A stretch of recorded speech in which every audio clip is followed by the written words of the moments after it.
Good evening, everyone, and welcome to class number 67.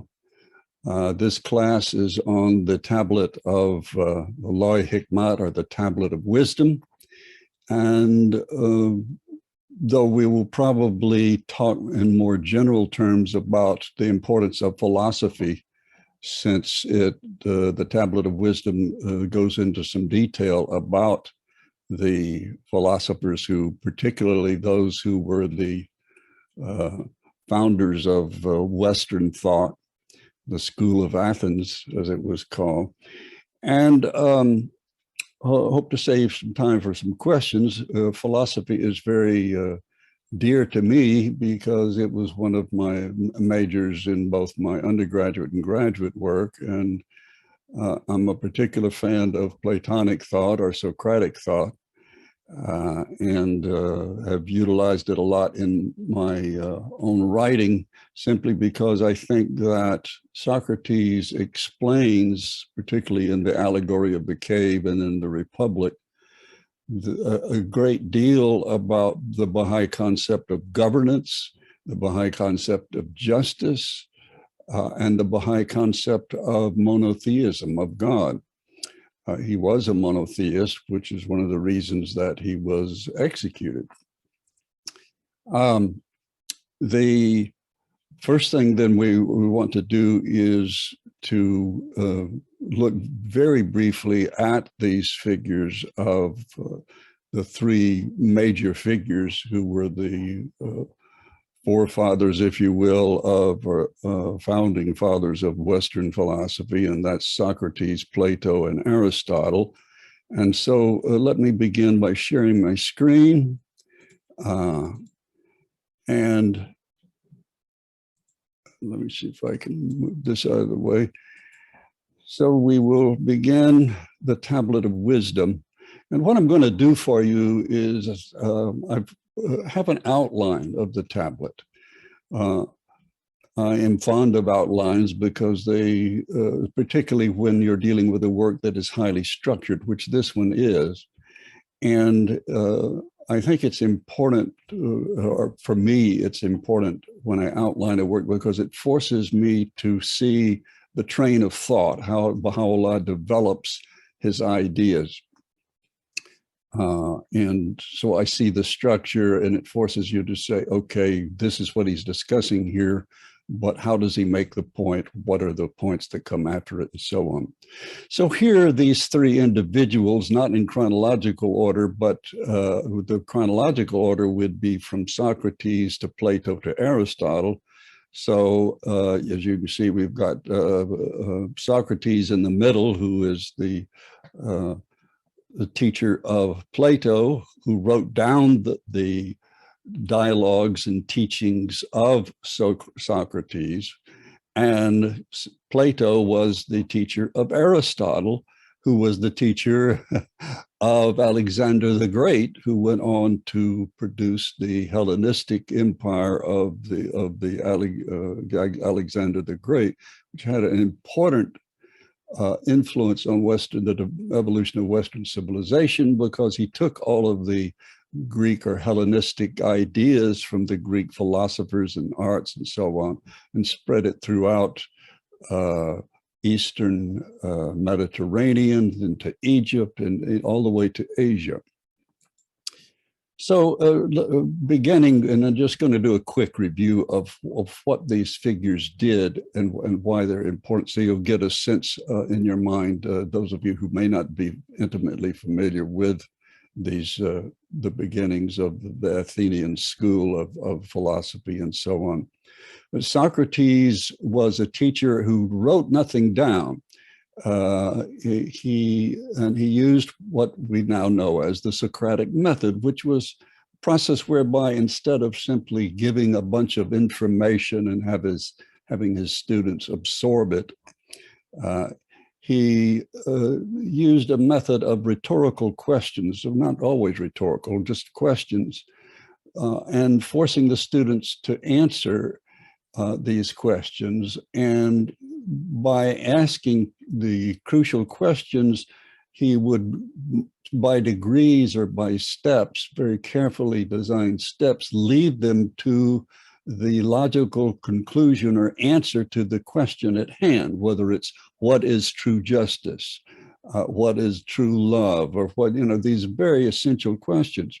And instead of just saying, I think it's this or I think it's that, he would lead them to conclude on their own by asking them questions to which they would give answers. And sometimes if they gave the wrong answer, you'd say, well, wait a minute, though. The logical conclusion of what you're proposing is this and that, and so on. So this is the Socratic method, which good teachers have used ever since. And they are, as I've said over and over again, what I'm trying to do for you is, of course, we can't enjoy the Socratic method because we would have to we kind of do it in the Q&A, though it ends up with you asking me questions. But it's a technique that I was very fond of in particularly graduate seminars, as opposed to a lecture format, which does not lend itself to the Socratic technique. So he was a brilliant man. His is the only writing that I have encountered, or let me put it this way. His teaching is as written down by Plato, his student. Now, this is Plato when he's older, and he is the prominent teacher. Plato wrote down every of these dialogues, and he wrote some of his own at his thought, the later dialogues, but the early Socratic dialogues in which Socrates is the main figure, they're written almost like a play. Indeed, you could act them out. He was a brilliant writer, and the dialogues that don't contain Socrates are not as profound in my way of thinking. And so it is my belief that where we ascribe this philosophy to Plato and say this is Platonic thought or Neoplatonic thought, we're really talking about the teachings of Socrates. And Socrates and how he teaches and what he says as transcribed by Plato are, to me, similar in their effect and affect to reading scripture.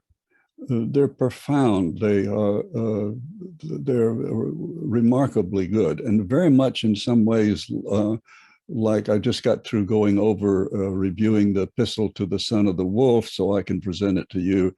And there's a great deal of Socratic technique used by Bahá'u'lláh, where he will say, how can this be so that if you've got this proof happening, then how does this person say that this isn't true, and so on.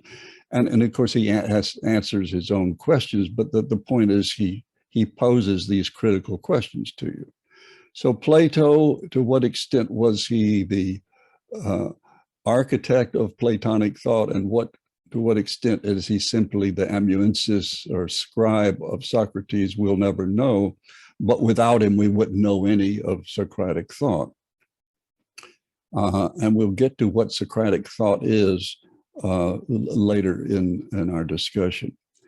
Aristotle, who was the student of Plato, was important in that he wrote not just about philosophical ideas, about metaphysics and ethics, but also about poetry and the arts, particularly about drama. So when we talk about Aristotelian drama or Aristotelian tragedy, any student of English literature who studied drama knows immediately what that is, the idea of the tragic flaw and so on. All of this emanates from Aristotle. So when I was a student, we would still use his criteria for a tragedy in studying Shakespearean drama. And it was very useful because he has the tragic hero and what are the qualities of the tragic hero and so on. And it was very valuable, and it's valuable as a Baha'i because it's based on a moral perception of a tragic hero as someone who has a makes bad choices, not just once or twice, but consistently, that it's a flaw in their character that they should recognize, and that in the play they have an opportunity to recognize, but they either fail to see it or see it, but fail to act. So it's very important insofar as the morality was concerned, and they were supposed to have a moral theme, these plays, which drama was very important in Athens in that day. And they would have contests and so on to who would win. And of course, Sophocles, the great playwright who wrote the trilogy on Oedipus the king, or Oedipus the king is one of the parts of that trilogy. Then Aristotle, of course, teaches Alexander the Great. Now, this is a portrait made from sculptures of this figure. He died at age 32, but during the short time he lived, he, as I say, accomplished amazing feats of conquering various territories, if that's your criterion for greatness. But he did more in the sense, as I say, of as he spread the influence of his own ideas as taught to him by Aristotle. You have the Hellenistic period, which is the period between the decline of the Athenian predominance in culture and thought and the Greek city-state, and you have the emergence of the Roman Empire afterward, which is greatly influenced by Hellenistic thought. So, as we began to study the Lawḥ-i-Ḥikmat, which alludes to these philosophers and what in particular they brought, we need to understand that this tablet is addressed to Nabil Azzam, one of the important figures. This is not Nabil the Ḥikmat, the author of the Dawnbreakers. This is a very learned individual who had asked Bahá'u'lláh certain questions, and this tablet is an answer to those questions. Now, it's important that you understand that not only, as Bahá'u'lláh says at the end of this tablet, by asking this question, you have provided knowledge that others may now enjoy. It's important to realize that most of the tablets Bahá'u'lláh writes are addressed to individuals, and most of those are in answer to questions. The whole of the Kitab-i-Gan is an answer to 5 questions put to him by the unconverted uncle of the Bab, for example. Now, not all of the tablets are, but many of them are, and this one is. So a couple of thoughts are worth sharing and considering regarding why the majority of the tablets of Bahá'u'lláh are addressed to individuals. First, most tablets are responding to questions put to him by believers and sometimes seekers. The tablet thus honors the questioner, something Bahá'u'lláh notes explicitly in the Lawḥ-i-Ḥikmat, and encourages questions, curiosity, and deep study on the part of others. The most obvious lessons are that only by studying and reflecting do questions arise, that in this revelation, questions to the manifestation or his successors in authority are not only they permitted, but they're encouraged. And that by asking question, everyone else benefits who might have the same concerns, either now or in their future study, and reflections about the teachings of the manifestation. So this is why it's important to note, to whom is this tablet addressed? When was it written? What were the circumstances in which it was written? So these are the first things you want to ask when you're approaching one of the tablets of Bahá'u'lláh. When in his ministry was it revealed? To whom was it revealed? And what questions is it responding to? The importance of structure and form, and I just mentioned that a few minutes ago, but let me read the slide here. Baha'u'lláh obviously gives careful consideration to what genre best befits the theme and purpose of his works. Therefore, it is always beneficial before beginning to read and study a tablet, that should be tablet, not table, to understand the historical context, including to whom it was written, the overall intent of the work, and understanding these points will help the reader understand what kind of approach is best in studying the text systematically. The tablet of wisdom is highly organized and thus lends itself to being outlined in order for the reader to appreciate the work as an argument or apologia focused on the source of true wisdom and learning. So let's begin the outline. The first part, Baha'u'lláh describes the epistle as having been revealed in honor of, I had it reversed, of Nabili-Akbar, Nabili-Zam, I guess it is the, I get them mixed up, of the Dawnbreakers, but this is not the author of the Dawnbreakers. It is a breath of life whose purpose is to acquaint thee with that which will serve as a reminder unto the people, that they may put away the things current amongst them and set their faces towards God. In these times of moral decadence, injustice, and faithlessness, people must become shining examples unto all mankind, must avoid promoting personal interest, and must love their fellow creatures. Second point, Baha'u'lláh tells Nabil not to grieve if the children of the world seem to pay no heed to him, but to establish the word of truth with eloquence and wisdom and to dispel falsehood from the face of the earth. And again, Nabil is a particularly learned individual. His picture is available. I didn't include it, I should have. Baha'u'lláh then alludes to a tablet revealed to a ruler and mentions how it was ignored as an example of that.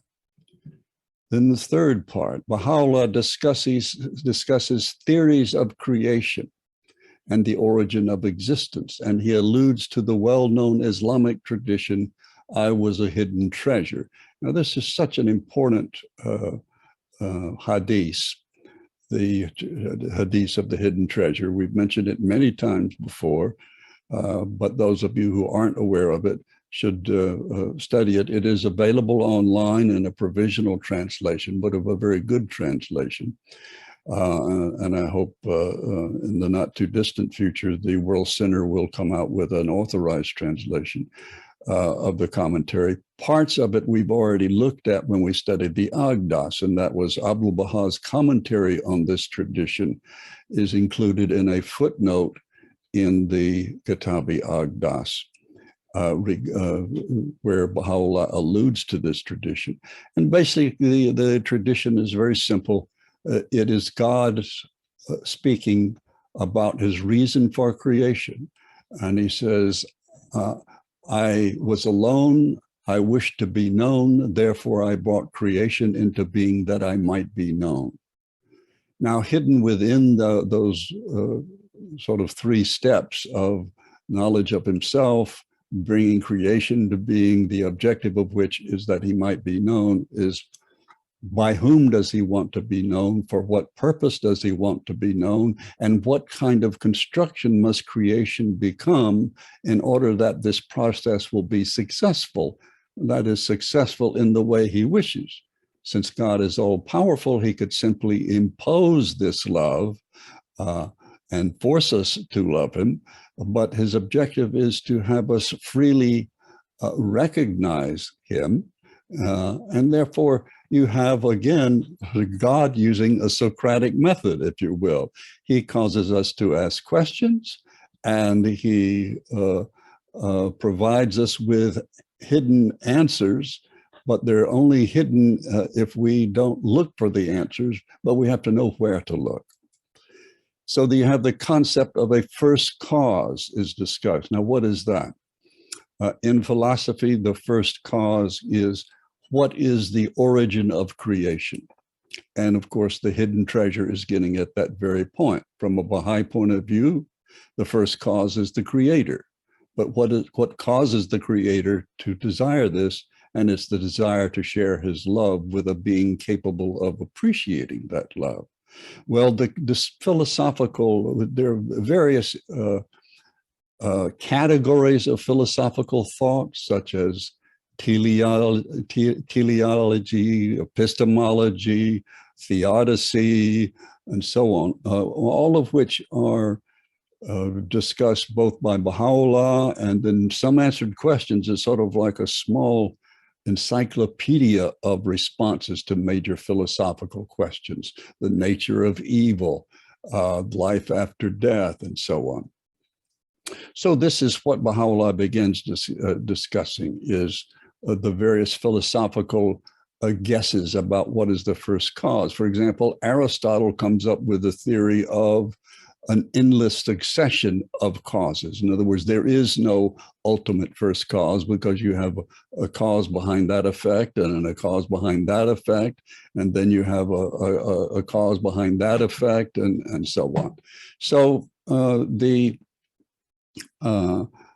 idea of Aristotle is you don't have to have a final first cause. There's just an infinite succession, something Baha'u'lláh refutes and something Abdu'l-Baha refutes in his letter to Auguste Forel, the tablet to Auguste Forel, which is very, it's not all that long, but it's very important. So he says, creation results from the interaction between the active force and that which is its recipient.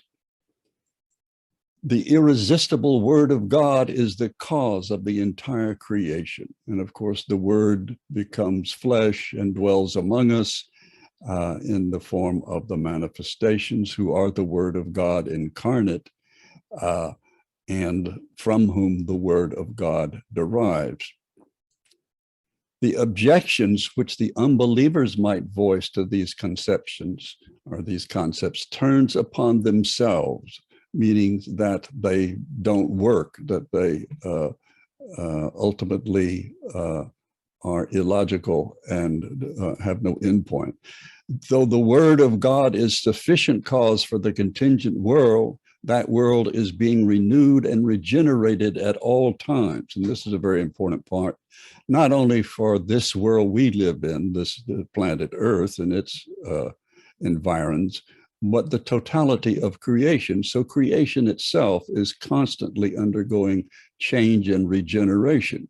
As we know, our planet had a beginning, it will have an end, but other planets are going through the same process, have in the past and will in the future, and are probably doing, there's some that are perhaps more or less at the same stage we are somewhere, if not in our galaxy, then in some other galaxy.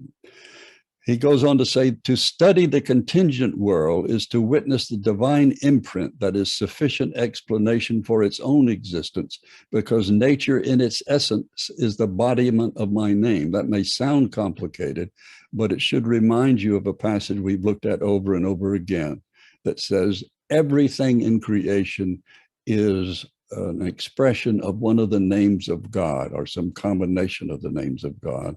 And without that capacity, it would not exist. So you see that God has implanted in creation the veiled or hidden treasures of his own reality in every existent thing, whether it's as simple as a rock or as complex as a human being. So if you study the world carefully, you will discern those signs of God imprinted in the way things work. And of course, we're seeing online, as I'm sure some of you do, as I do, and that is you enjoy so much all of the wonderful videos about animals, not only cute cats and dogs doing silly things, but even more moving, of course, are those diverse animals that are normally enemies being caught on camera in assisting each other and living together. And of course, allegorically, that's a wonderful lesson for us. I saw one this evening it was taken with a night camera with a night lens, where this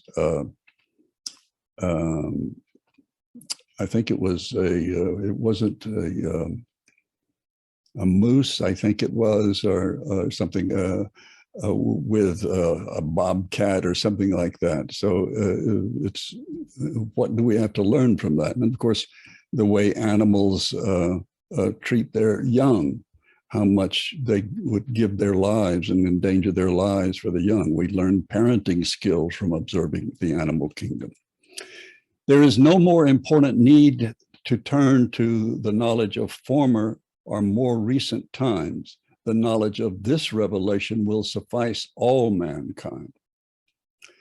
This is very interesting to me for a number of reasons. I remember in a conversation in a presentation on the faith that was being made. Oh, this was about 1969 by the daughter of Hand of the Cause, Taruzala Samandari. She and her husband lived in Avon Park and Florida. And he there were questions and answers after the presentation, and someone asked, so shouldn't we study comparative religions and so on? And she responded, everything you need to know about other religions is contained in the Baha'i faith. And I thought at the time, since I was a young professor, that, well, that sounds kind of closed-minded and kind of chauvinistic. But in the meantime, in the last 40 years or more, I've discovered that for the most part, she was right, that while it's interesting to know how the religions evolved from their foundation, ultimately they become so convoluted and so distant from their original intent that the truth of them, you have to go to the Baha'i writings and find out, oh, so that's what went wrong, and so on. He who understands that humankind has been reborn and that God wieldeth supreme ascendancy and absolute authority over this new creation is among the truly learned. So he's dealing here with the question of what is true knowledge, what is the source of that knowledge, and what is its purpose. If you become aware of mysteries, through the power of your belief, you will become a throbbing, and this is a beautiful image, a throbbing artery pulsating in the body of the entire creation. Let me read that again. If you become aware of mysteries, and of course, he's talking about both intellectual mysteries and spiritual mysteries, which are also intellectual. Through the power of your belief, you will become a throbbing artery pulsating in the body of the entire creation. Now, he's not talking about here about blind belief or blind faith. Again, this is something we've talked about many times in these classes. And that is belief or faith from a Baha'i point of view is conscious knowledge coupled with action. At the house of Majid, you, Nabil, were allowed to understand the mysteries of creation. Now you must use your voice to teach others. Prior to, and this is a footnote about that, prior to becoming a Baha'i, Nabil Akbar had been an eminent mujtahid, Baha'u'llah's Islamic teacher, one of the most learned men in Persia. During a meeting with Bahá'u'lláh at the home of Abdul Majid Shirazi in Kaziman, Nabil Akbar talked with Bahá'u'lláh about the mysteries of creation. And if you want to see more about that, there's your source, the Revelation of Bahá'u'lláh, volumes 4 and volume 1. Part 5, and these parts are just my imposition of trying to put order on the work. These aren't defined by Baha'u'lláh, obviously. Strict materialists who reject God are bereft of knowledge and wisdom. Therefore, they dispute among themselves, while the leaders among them believed in God. Now, of course, this is something that was said quite some time ago in this work was revealed shortly after the Agdas. And yet here we are 150 years later, And we still find the House of Justice responding to materialist thought as opposed to the Baha'i concept of there being a metaphysical reality and a personal God. There are a lot of talks on YouTube by Baha'is and non-Baha'is on this topic. So it's very important. The people of the East marvel at the accomplishments of the West, presuming that these resulted from material causes. Now, this is something he will talk about here, and Abdul Baha talks about it at West as well, about how you have spirituality emanating primarily from the East and material accomplishments emanating from the West, and how the faith needed to have a collusion of or synthesis of or complementarity between these two influences. They were oblivious to the influence of God, but those who were the source and wellspring of wisdom were well aware of the moving impulse behind their knowledge and accomplishment. So what he's saying is, in brief, something that is sort of a main Baha'i principle, and that is when a manifestation appears, the world itself becomes revived and new knowledge is discovered. And so particularly in the West, during this latter half of the 19th century, you have new physics emerging with the Michelson-Morley experience about determining whether or not there was ether as a propagation source for light. And you had all kinds of other marvelous discoveries about the world of the physical world. We will now mention some accounts of the sages that people may become aware that God is the source of all knowledge. For however wise contemporary men of learning may be, anyone with a discriminating eye will acknowledge that these individuals are merely building on the foundation established by sages of the past, who themselves acquired their knowledge from the prophets. Now, this is a causal sequence he is stating here that's very important. So the ultimate source of the sages of the past, such as Socrates, were the prophets. So where did Socrates encounter any prophets? Well, we'll get to that theory soon, but suffice it to say that there is a theory that he went to Syria, where he encountered Jewish scholars, and that this was the impulse for what he went on to discover on his own. So he says, and let me have some of my tea. He doesn't say, let me have some of my tea. That was I saying that. Empedocles was a contemporary of David. So he's trying to show here the coincidence of the appearance of these scholars with other religious men of great learning. Pythagoras lived in the days of Solomon, Solomon the wise. Of course, we have the teachings of Solomon in the Old Testament, and he was celebrated for his wisdom. Even though the essence and fundamentals of philosophy have emanated from the prophets, people differed about meanings because of the divergence of their views and minds. So even though the inspiration was the prophets, they might take that learning and go in different directions. Some would become materialists, some would become monotheists, and so on. Bahá'u'lláh gives the example of how a follower of one prophet misunderstood the concept of people being filled with the Spirit to mean that the Spirit literally penetrateth or entereth into the body. He thereby instigated an entire following that perpetrated this error. And of course, some of the pseudosciences have, particularly during the medieval period, so on, emanated from such distorted understanding. The true philosophers have not denied belief in God and have longed to fathom his mystery. Hippocrates, the physician, believed in God. Socrates dissuaded men from worshiping idols and taught them the way of God. He was one of the heroes in this field. He understood that the spiritual attributes of phenomenal reality precede material expression. Now, what is he talking about? In a previous class many months ago, maybe a year ago, we discussed the allegory of the cave.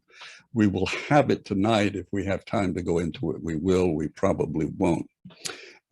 But in the allegory of the cave, Socrates in the Republic explains that we live in a world of shadows.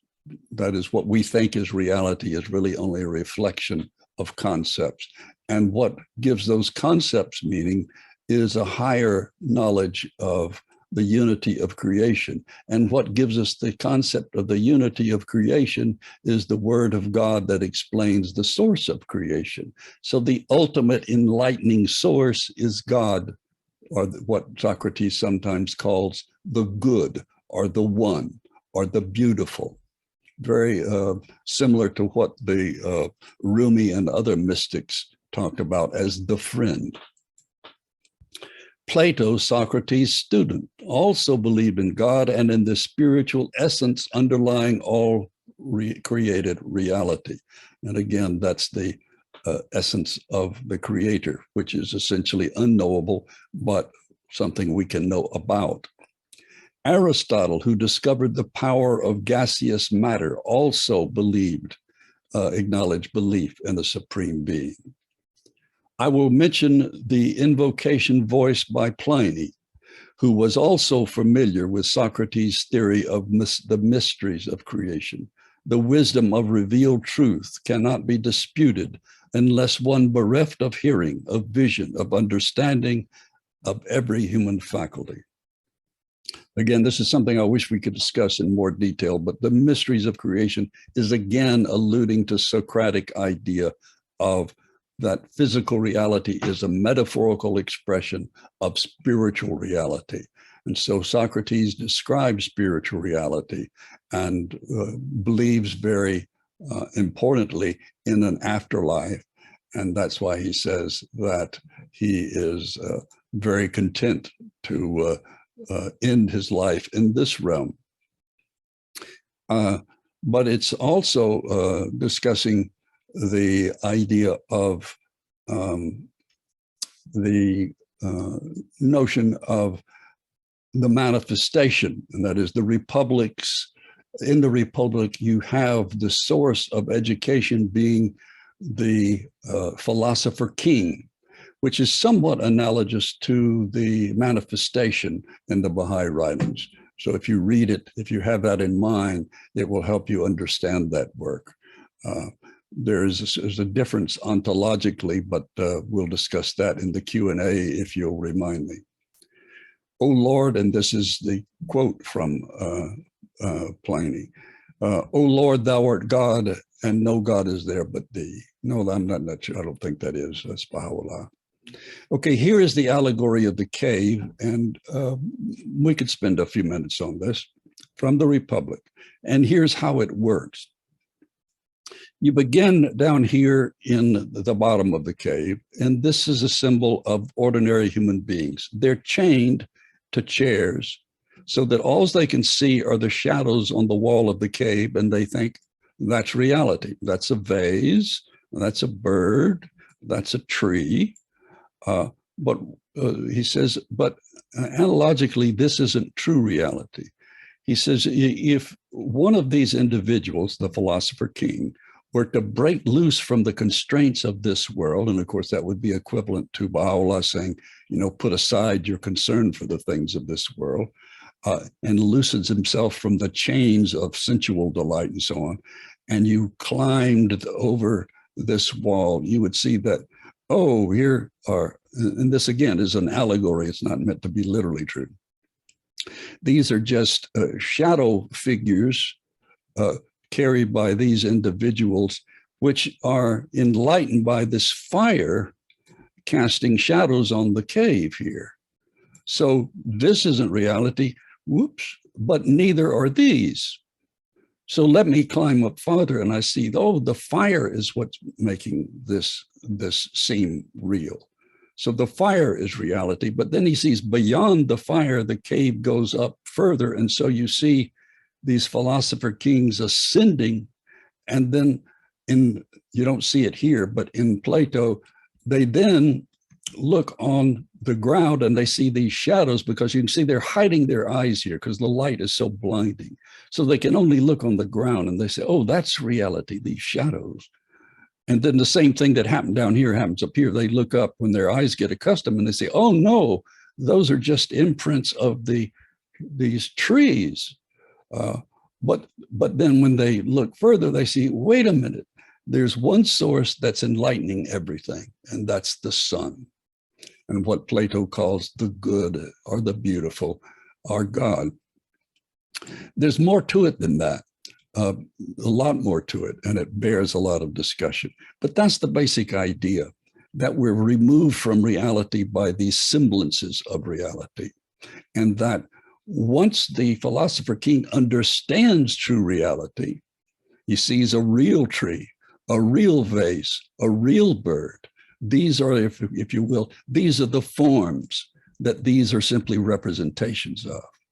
So he sees the real tree, the real vase, the real bird, and he says, now I am obliged, since I have learned this, to go back down into the cave and teach these people chained here that this isn't reality, that there's a higher reality. And once I do that, they will become literally and figuratively enlightened. So that's the job of the philosopher king, is to be the leader of society. And the whole of the republic is ruled over by these aristocrats, which in literal terms meant the brightest and best. So it's not a democracy he's describing, but a republic. And Baha'u'lláh says a republic is the best form of government. Now, to close out, I'm going to read you a note that the research department wrote at the behest of the House of Justice to an individual. And then this incredible, that like Baha'u'lláh, who encouraged people to ask him whatever they wanted, we can ask the House of Justice anything we want to know about any subject.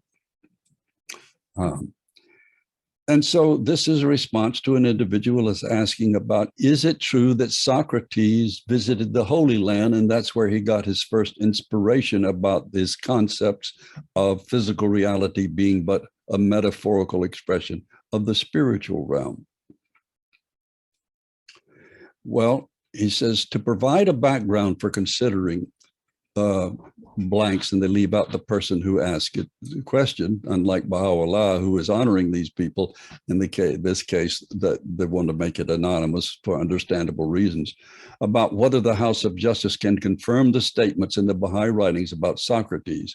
We attach a compilation of all the available extracts in the English language which pertain to Socrates, and which also serve to highlight some of the difficulties inherent in endeavoring to unravel the historical Socrates. From a study of the excerpts in this compilation, we call attention to the following points.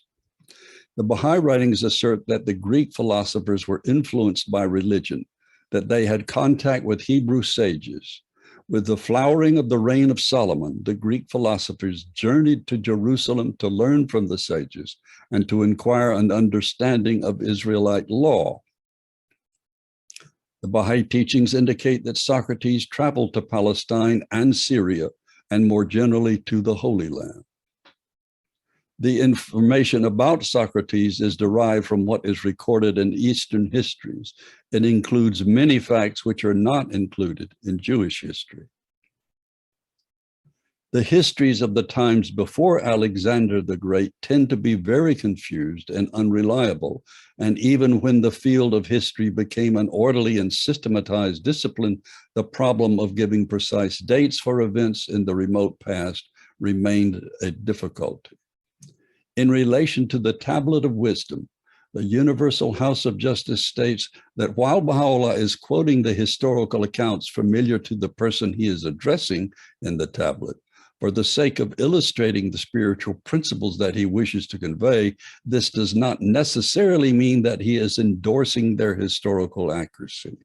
So, for example, Abdu'l-Baha talks about the theory of ether and talks about the ether waves. He's not necessarily saying that such a thing exists, but he's talking in terms that the people of the time could understand.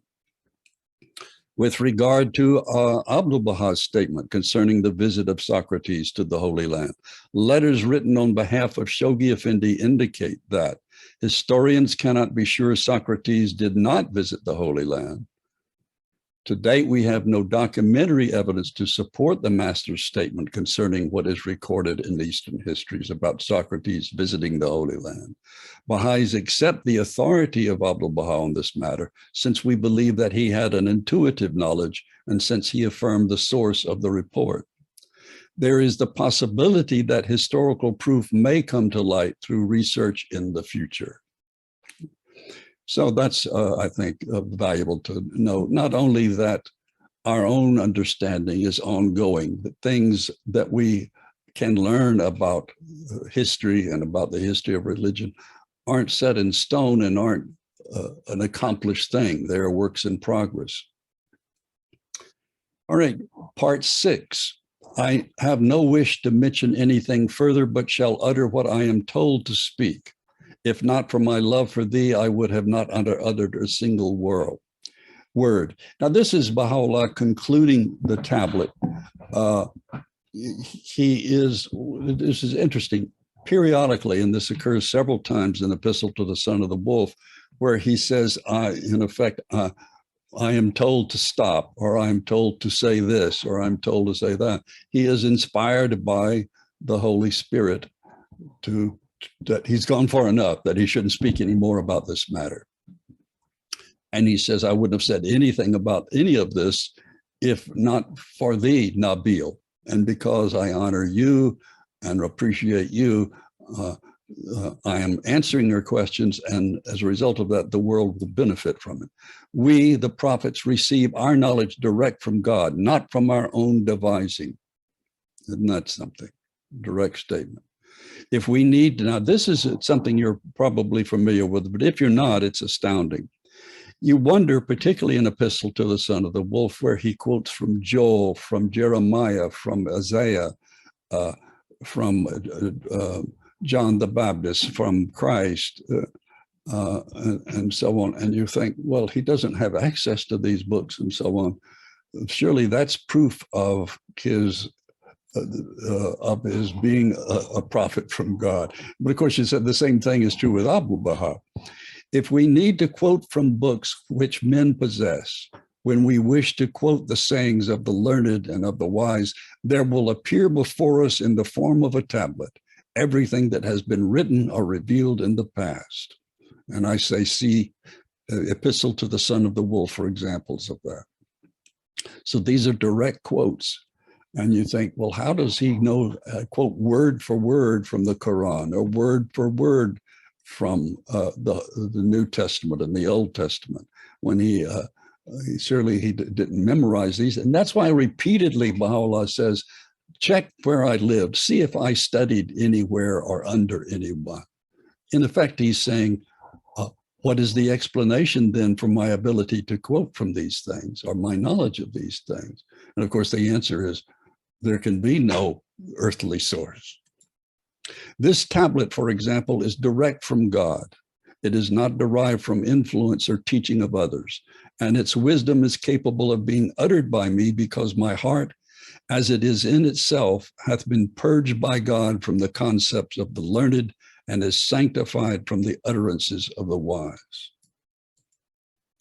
Beware, people of the earth, not to conclude that references to wisdom imply that wisdom ultimately derives from any source other than God. So this is the ultimate conclusion to the tablet of wisdom, that all wisdom ultimately emanates from God and is passed down through the manifestations, from the manifestations to those who study and are wise, and from them to their students.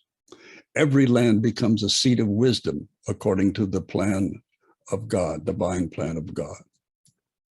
Greece, for a prolonged period, held such a position until the appointed hour struck and its light grew dim, according to divine decree. In every land where we have set up a luminary of knowledge, that will shine resplendent when the time foreordained is at hand. Indeed, in previous times, things were produced that contemporary men of knowledge have been unable to produce. And of course, you think immediately of physical things like Stonehenge or the pyramids, and they're still trying to figure out how all those things were done. Well, he talks about Myrtus, who invented an apparatus which transmitted sound over a distance of 60 miles, and others also discovered things which no one in this age hath beheld. Doesn't mean they won't be able to produce these things, but in effect, things of the past were done that we can't replicate or understand how they were done now. Finally, a true philosopher would never deny God, but would uphold his majesty. Those men of learning who promote the best interest of humanity, we assist because we are able to achieve our purpose.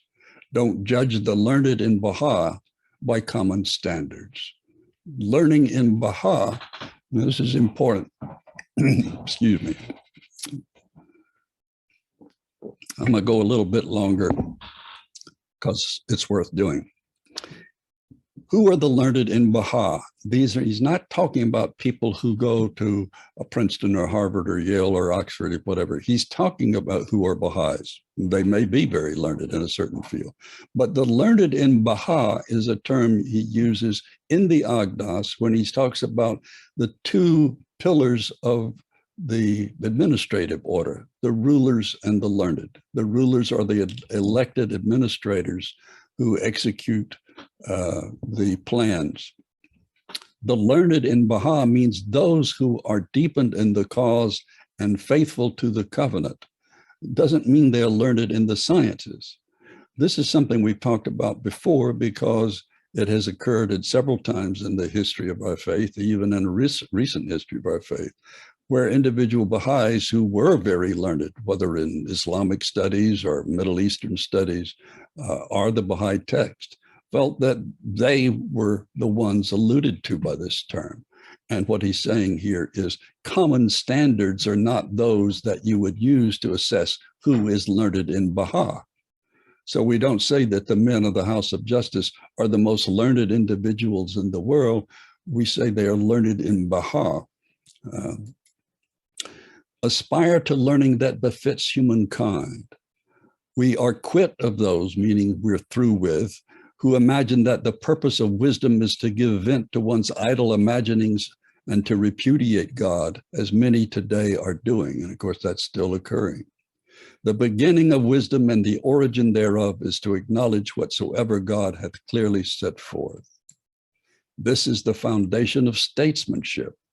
All matters related to state affairs which ye raise for discussion are covered in these words. Rejoice not, Beal, that I have so honored thee. I have mentioned thy name. I have turned my heart and my face towards thee. I have conversed with thee through this irrefutable and weighty exposition. Therefore, as you think on this, ponder in thy heart what I, who am the source of knowledge, have endured the hands of those who are truly wrapped in a grievous veil. At this point, the light of utterance was quenched. May the glory of God rest upon the peoples of wisdom. Repeat the following prayer. Aid me to extol thy name amongst thy servants, and to proclaim what will captivate the minds of men and rejoice their souls and spirits. Strengthen me that I may not be hindered by oppressors and disbelievers. Make me a lamp to guide those in whose hearts the light of knowledge gloweth. Thou art potent to do whatsoever thou willest.